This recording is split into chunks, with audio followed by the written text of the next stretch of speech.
evening. Passion is the source of our finest moments. Welcome to BMC News Live, presented by Al Hilal Hospitals and Medical Centers English News. Myself, Shana Sultana, joining you with the daily news updates.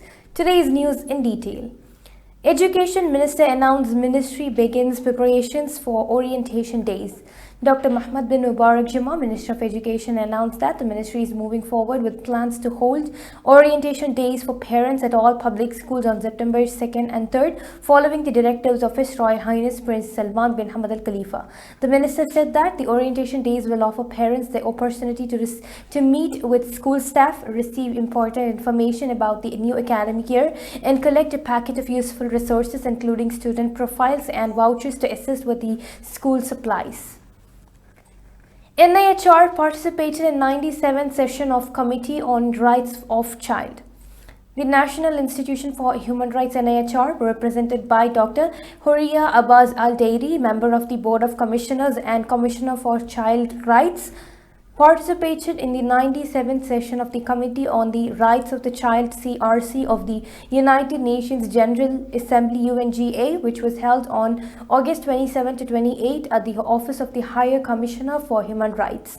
The session discussed the national report submitted by Bahrain and the measures taken to implement the optional protocols attached to the Convention on Children's Rights relating to children in armed conflict, the sale of children, child prostitution, and pornography. Youth Minister participated in an extraordinary meeting of Arab youth and sports ministers. Rabban bint Najib Tawfiqi, Minister of Youth Affairs, participated in the extraordinary meeting of the Council of Arab Youth and Sports Ministers held on the sidelines of the high-level International Forum on Youth, Peace and Security and the launch of the Arab Strategy on Youth, Peace and Security 2023-2028 in Jordan. The meeting highlighted national priorities for youth, peace and security along with the mechanisms for implementing the strategy across member states to empower Arab youth and global peace and security efforts. Now we shall go for a short commercial break.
Welcome back. His Royal Highness the Crown Prince and Prime Minister directed the Ministry of Education to hold a parent induction day across public schools. His Royal Highness Prince Salman bin Hamad Al Khalifa, the Crown Prince and Prime Minister, yesterday directed the Ministry of Education to hold an induction day across public schools to brief parents and guardians on the new academic year. His Royal Highness told the Ministry of Education to take all necessary preparations to provide an educational environment that encourages public school students to excel in their studies. Bahrain's permanent representative to UN emphasized Arab group's commitment to Security Council reform at UNGA.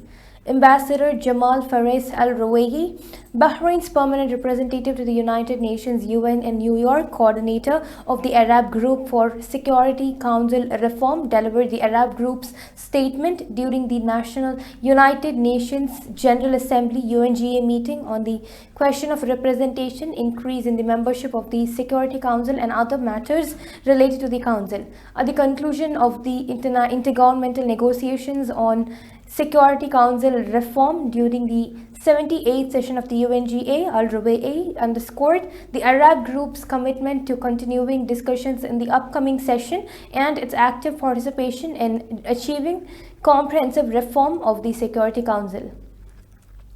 KHGC launched King Hamad Leadership for Peaceful Coexistence program.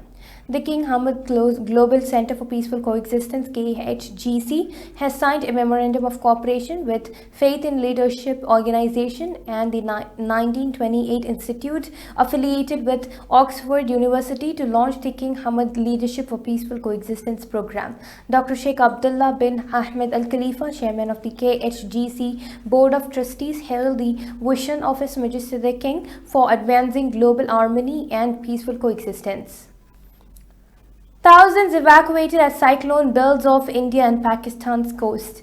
Heavy rains battered India and Pakistan's coastal areas along the Arabian Sea, flooding cities in western India's Gujarat state and forcing thousands of people from their homes, with authorities predicting a cyclonic storm to develop by Friday. People waded through waist-high waters that partly submerged vehicles and roads in part of the state. At least 28 people have died this week from rain-related incidents in the state, officials said, as meteorologists in India and neighboring Pakistan warned that more than heavy downpours and strong winds were expected to lash the coast in the upcoming days.